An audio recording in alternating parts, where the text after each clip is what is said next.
Yeah. Okay. All right, everyone. We're sort of, we had a little computer glitch. We're online right now, and I know that, waiting for Rosa Chow to show up, to come on board from DOHMH. I know Kirkland is here.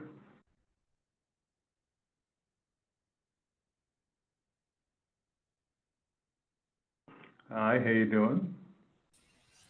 Hi, everyone. This is Kirkland from the DOHMH. Thanks for having me. Thank you for joining us.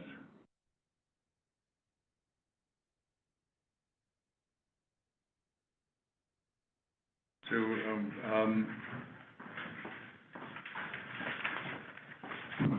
thank you so much. Okay.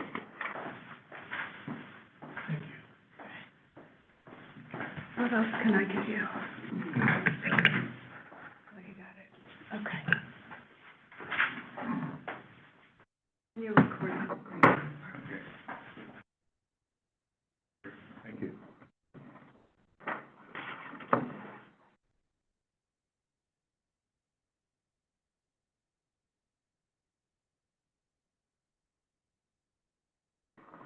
Okay.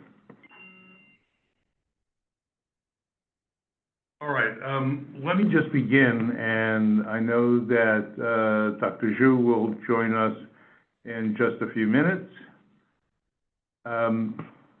First of all, welcome to the first meeting of I know that it's already November, but because of all the holidays, this is the first meeting of the 24-25 fiscal year, and our next meeting, from what I understand, is December 11th. Let me just check that, make sure that's on the calendar. It is, okay, so our next meeting will be on December 11th. And until Dr. Zhu comes on, let me skip around a little bit. An update on the joint efforts with the Special Committee on Racial Equity.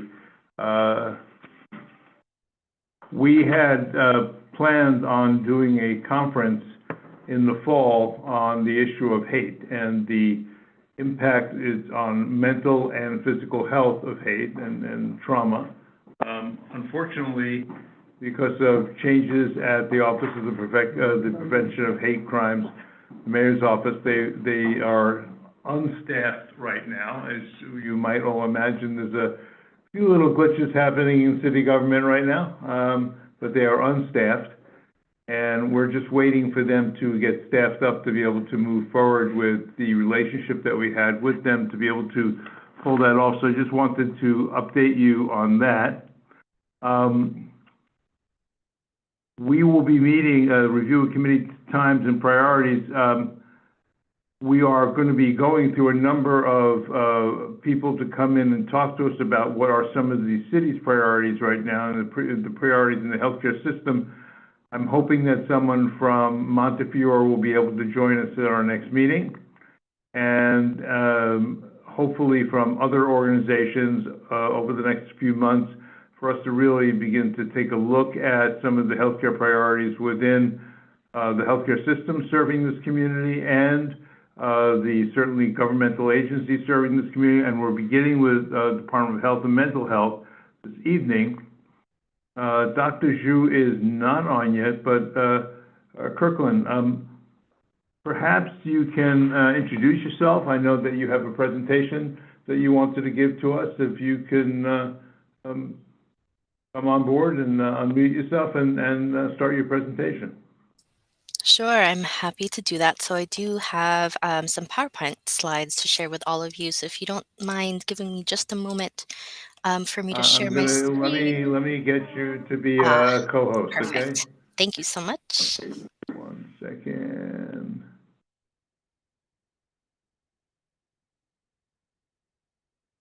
Co-host. So you should be able to share now.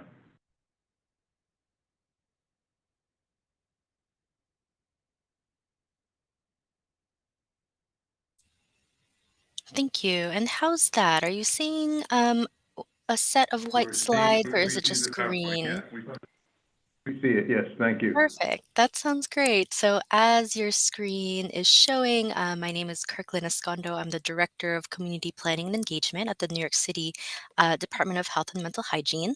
And the presentation that I'll be doing today is about all of the mental health resilience trainings that we offer here at the NYC Health Department, specifically the Division of Mental Hygiene. So I'm sure you know the Health Department is an incredibly enormous entity, and I'm only sharing just a fraction of all of the incredible mental health resources that we offer. Any questions that may come up throughout the presentation, please don't hesitate to interrupt me and let me know if you have any comments or questions. But moving right along here, so one of the most important resources out of the city is called 988. So this resource, as it says on your screen, is a connection to free confidential crisis counseling, mental health and substance use support information and referrals. And you can reach the toll-free helpline 24 hours a day, 7 days a week, and you can do so by phone, text, and online chat. And just as an overview of what 988 can help you with, things like if you're worried about the negative impact drugs or alcohol are having on you or someone you care about, if you're simply feeling stressed, overwhelmed, and you're struggling with daily activities, and perhaps it's 2 or 3 in the morning and there's just somebody, you just want to talk with somebody, you're feeling extremely agitated, just to get you down from that incredibly heightened state of emotion, give 988 a call and you can get connected to somebody right away, even if it's, for example, in the middle of the night. 988 can also help if you're looking for things like mental health or substance use providers in your area. If, for example, you're having thoughts about hurting or killing yourself or others, this is an incredible resource if you are experiencing those thoughts or feelings. And in general, if you're concerned about the changes in the behavior of someone you care about, or even yourself, 988 again is a really great resource for that. And like I mentioned, all you have to do is call or text 988 and you can get connected to mental health services that you need. So I always start my presentations with information about 988 in case people are not aware, even though there has been quite an extensive promotional effort to really push out this incredibly useful resource. So very Can quickly, I I ask a mentioned, go question? ahead. Can I ask a question about Sure. that? Yes, of Well, course. yeah. If someone is experiencing some issues and they call 988 and it becomes obvious or it becomes apparent that they need in-person or further assistance or intervention, what are the next steps on that?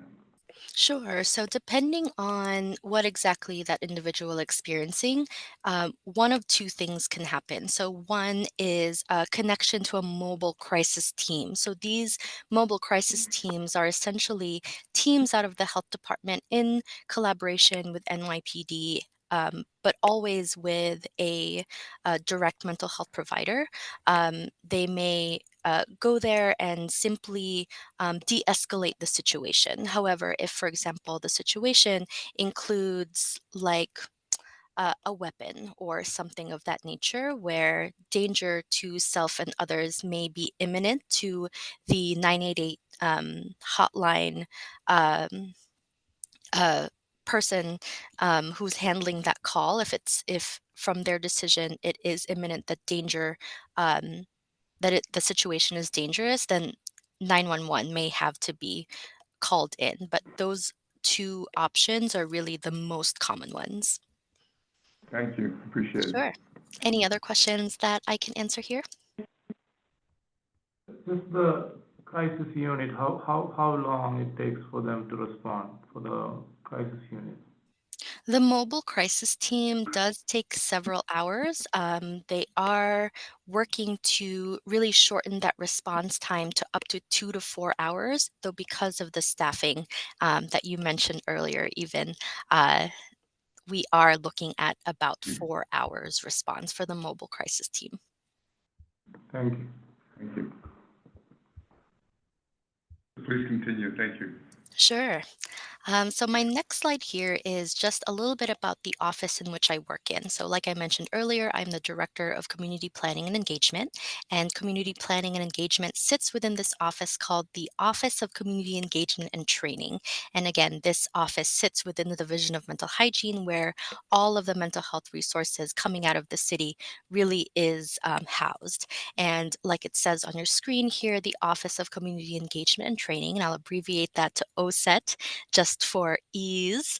Um, we I oversee all of the mental health resilience trainings that we offer, namely mental health first aid, promoting mental health in Asian American, Native Hawaiian, and Pacific Islander communities, as well as our newest mental health resilience offering called Community Mental Wellness and Resilience. And this unit, we also participate in a number of community events. For example, we go to tabling events, we provide giveaways, literature, things of that nature. Most recently, we've been accompanied by our staff of social workers to really provide direct mental health support, emotional support on site. If, for example, the organization deems it appropriate. For example, we had an event last week in which a number of the clientele in which that organization works with have a history of labor or sexual trafficking, for example. And they said to us, we really need a social worker there to really support our clientele's emotional needs if, for example, they are triggered by anything that was going on at that particular mental health awareness event, for example. And so those are the things that we are able to offer. And in addition to our mental health resilience trainings, which are at minimum 3 hours long, we also provide much shorter educational speaking engagements as well. So I can go into that in just a little bit. But that's just a little bit about the office in which our mental health resilience trainings are housed in case folks are interested. And again, like I mentioned earlier, the health department is such an enormous entity, and it's good to know where things are kind of housed for ease of access. Thank you. Sure. And so just going right along to our signature mental health resilience training. So mental health first aid, I'm sure folks are familiar. This program will really give you the skills to help someone experiencing a mental health crisis and really help connect them to appropriate care. So the really great thing about this training is that it uses really, really engaging role playing and simulations to help people understand the signs of mental health decline, including anxiety, depression, post traumatic stress disorder, just to name a few there. You'll even learn, for example, how to compassionately hold a conversation with someone who's experiencing suicidal thoughts, right? Having that conversation is incredibly difficult, incredibly taxing. And really, the training teaches empathetic listening skills to get that person the help that they need. So, Mental Health First Aid, or MHFA, is an 8 hour training held in person all over the city. And currently, we offer this in English, Mandarin, Spanish, and Bengali, and more languages to come in the near future there. So we do have a ton of trainings already scheduled that are open to the public, but if, for example, the community board or the organizations that you represent would be interested in a private group training, we're certainly available to coordinate that. The website to register and to learn more is there on the screen, oset.timetap.com. Um, the direct email is mhfa@health.nyc.gov. And fun fact, that email address goes directly into my inbox. So I'll share my direct contact as well. So I can give you a number of ways that you can reach me personally in case some of these mental health resilience trainings resonate with any of you. The Quick next, one, yes, just sure. one question. Yeah. Will you be able to share these slides with us so we can share it with the committee members that are not here this evening? Unfortunately, I won't be able to share these exact slides due to agency policy, but I'm happy to share the link to Okay, great. That all of would be these very mental health helpful. resilience trainings. Yeah, absolutely. Thank you. So I'll send that your way via email. I don't believe there's chat capabilities here, so I'm happy to send via email. No, there's And any yeah, questions, folks can ask me directly. thank you. Sure. And do I have a time limit? I don't want to go over But please, my time. yes, please feel free.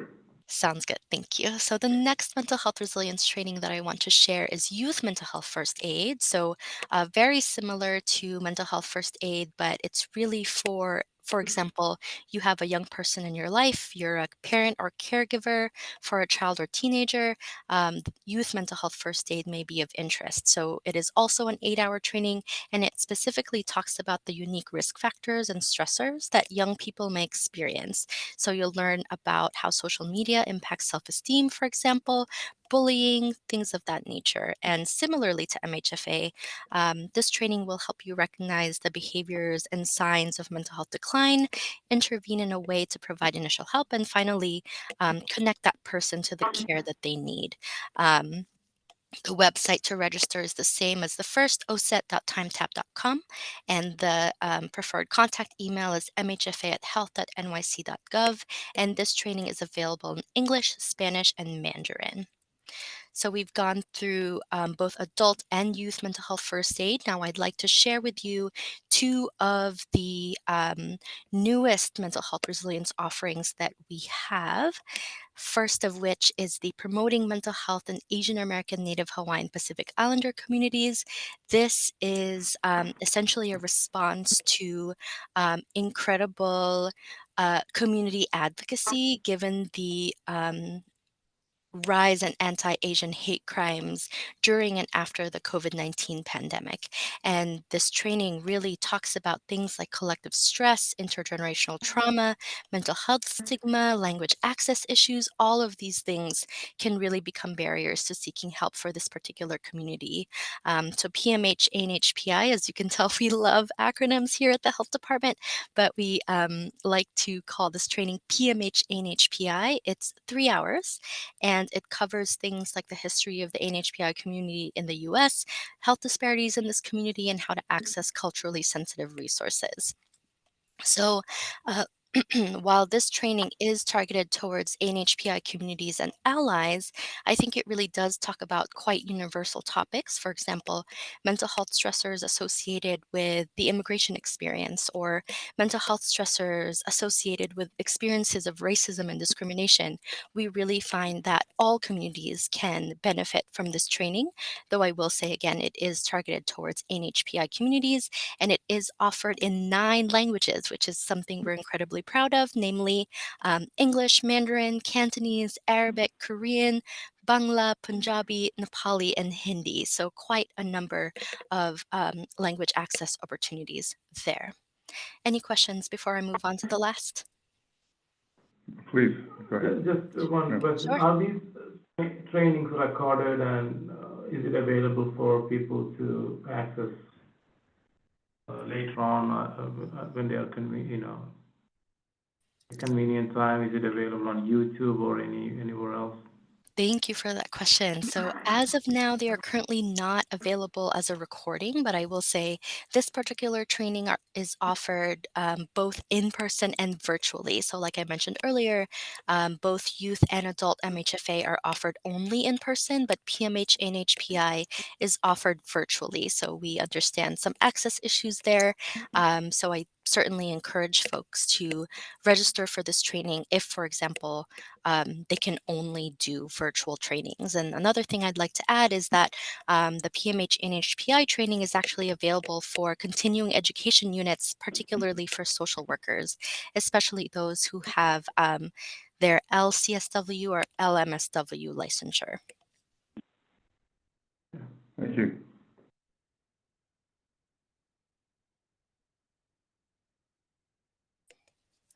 And finally, our very last mental health resilience training is called Community Mental Wellness and Resilience.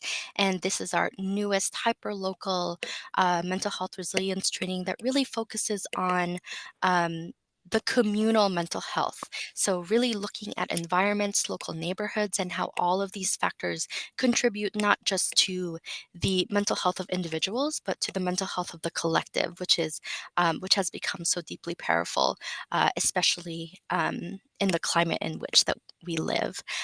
Community mental wellness and resilience is also available for continuing education units for social workers, especially those with an LCSW or LMSW licensure, and same way to register for these trainings.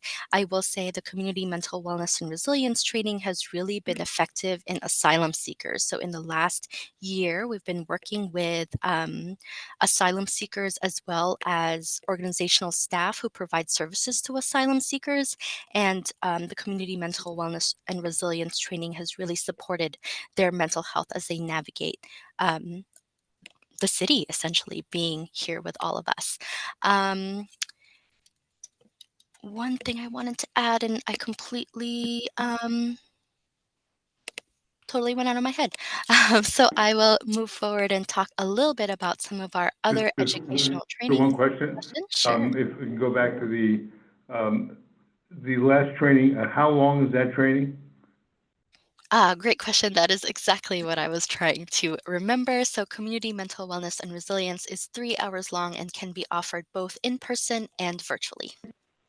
Okay, thank you. Thanks so much, and thank you. We are on the same wavelength there. Much appreciated. All right, so we are nearing the end here, but I did want to share with all of you some of our other educational workshops that we offer quite a number of times throughout the year to CBOs.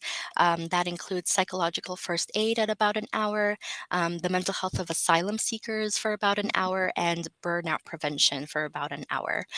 So these are just other shorter mental health educational presentations that we can offer to CBOs if, for example, they are seeking some more nuanced educational opportunities.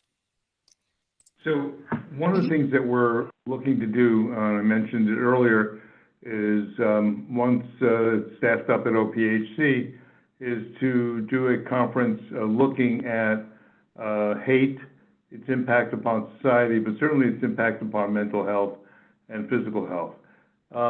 Would any of these trainings speak to that? I know the AAPI community, you said that was included in it. Would any of the other trainings speak to that? And likewise, is there sort of a, let's say we wanted someone from one of those training groups on a panel or to be a presenter for a 15-minute or a 20-minute overview. Is that possible as well? Yes, to all of the above. So I did hear that folks were very interested in the mental health impacts of mental health stressors related to experiences of racism and discrimination, for example, and hate crimes. And that is something that we are able to do. So if you were interested in someone on our team or even me to provide something like that, we're happy to do so. If, for example, you're looking for speakers for a panel or community event, that is something we can provide as well. And I think uh, it won't be through us directly, I believe. It would have to go through our communications department, but I can certainly connect you to those folks as needed if interested. Well, thank you so much. Really appreciate it. Sure. And finally, this is the very last slide that I'd like to share with all of you. This is just my contact. So again, my name is Kirkland Escondo. I'm the Director of Community Planning and Engagement at the Division of Mental Hygiene in the New York City Health Department. My email is right on the screen there. It's kescondo@health.nyc.gov. And this is actually what I will be sharing with all of you via email. So this QR code sends you to the webpage on the nyc.gov website that lists all of the mental health resilience trainings that I shared today, mental health first aid, CMWR, PMH, NHPI, as well as ways to reach out to us if, for example, like you were saying, there are some targeted topics that you would like us to speak to that we can certainly look into our repertoire of presentations and tailor a presentation to your needs and interests. And finally, the very first thing that I shared with all of you is this 988 helpline, incredibly helpful if, for example, someone is undergoing a mental health issue or simply feeling stressed that day. getting connected to somebody and professional support if needed is something we would love to promote. So again, that's 988. That's the helpline to support with mental health. And you can call or text 988 as well as go online and chat that way as well. So that is it for me. Good. Any other questions for me? And Rosa, I That was- see you're on this in the room there. If I you'd think like to that was add anything. incredibly helpful, Kirkland, and bring it back to the committee, but I could see us, sponsoring a few of these trainings in the community, and making it open to community leaders, clergy, and others in the community. So we're going to do some talking around, and we'll see how that all happens. And of course, I mentioned before, the ability to have someone come down from your office and speak at our online conference around hate and the mental health impact of hate would be extremely important, because I don't think people quite get the trauma and understand the trauma that it really leaves on people as they are encountering this kind of discrimination or hate in our society. Well, thank you so much. And Rosa, thank you, Dr. Zhu, thank you very much for bringing Kirkland to us, and I'd like to turn this over to you now. So, good evening. Thank you so much, Rabbi Kaplan, and also all other board members for having us in this space. This is a really wonderful opportunity for us to be connected with each other. And of course, I want to thank my colleague Kirkland at a last minute notice, and she said, I'm prepared and can I have some time? I will bring slides, and thank you so much. To me, it's also a learning process to know your team have so much resources. So my name is Rosa Zhou. I'm a director of the Office of Faith-Based Initiatives from the Department of Health and Mental Hygiene. Just, see here, Rabbi Kaplan is one of the oldest and the strongest supporter of Interfaith Advisory Group in the borough of not only Bronx, but also in the whole city. So, I want to take this opportunity to thank you all for your support. And we are really looking forward to continue our collaboration to improve public health outcomes in the city. As I shared with Kaplan Rabbi and other faith leaders, as well as community leaders, on December 18th, we are going to have a joined interfaith advisory groups from 5 boroughs. So it's from 11 to 1. Our guest and the keynote speaker is our executive deputy commissioner for the Division of Mental Hygiene. Sorry, Dr. Wright. So he's Kirkland's big boss, and he's our big boss. And we all know we are facing a mental health crisis. So we really want to learn from Dr. Wright how we deal with the current situation, and more importantly, how we work together. So after this meeting, I'm going to send Kirkland and my contact information as well as a meeting invite to Rabbi Kaplan. Please do feel free to share widely, because we are going to have online meeting, and we just do not get an opportunity so often, to hear from not only the top public health officials in our city, but he himself is very spiritual. In fact, I bought his book. He wrote this fantastic book called Find the Strengths in Your Struggle. So he really talking to the language which we understand.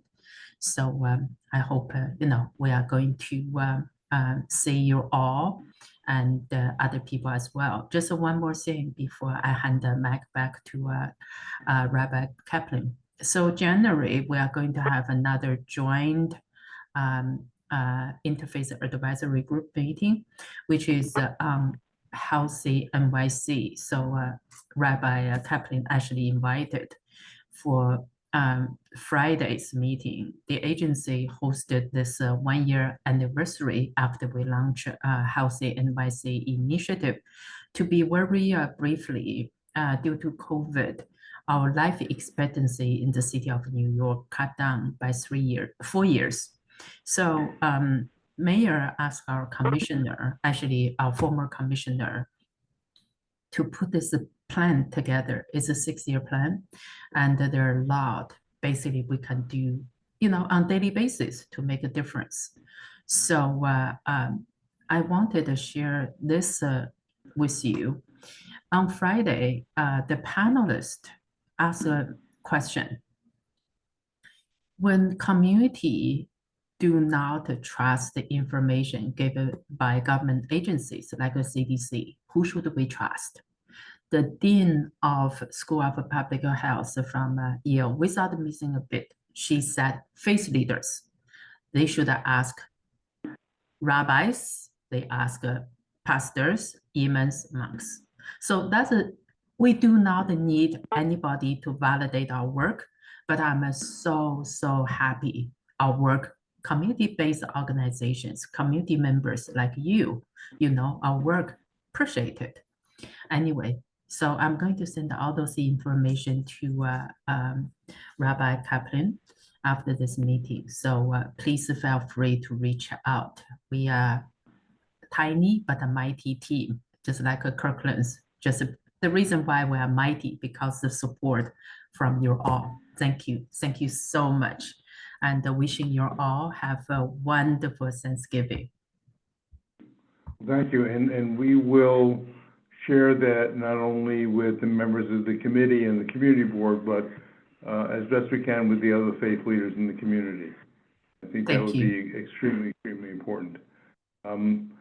I'm just wondering if anyone else has any questions for either Kirkland or Dr. Zhou? No? Okay. So I want to thank you so much for joining us. I want to wish you both a happy Thanksgiving. I see, Kirkland, you're still in the office, and you're a brave soul. So as I say, time to go home, because tomorrow is Thanksgiving, and enjoy with whoever you will be enjoying and celebrating with it. So thank you so much for being with us tonight. Totally agree with Rabbi Kaplan. Go home now. Go home now. Yes, Thank you. same to all of you. Have a lovely evening and a lovely holiday tomorrow. Thank you so much for having me. Thanks a lot. Thank you. So we have a rather small group here this evening. I guess it's right before Thanksgiving. So the regular folks are busy either catching that turkey that's running down the street or stuffing it right now. So stuck in traffic. Or stuck in traffic, yes. It took me almost an hour and 3/4 to get back from Queens. It was just remarkable.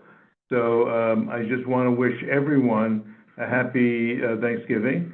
As I said, the next meeting will be on December 11th. And we are looking to have someone from one of the local healthcare systems come down and talk to us about their priorities as well. So we'll cut this a little short, about 15 minutes, 20 minutes short, but I want to wish everyone a good night and a happy holiday. Bye now. Happy holidays.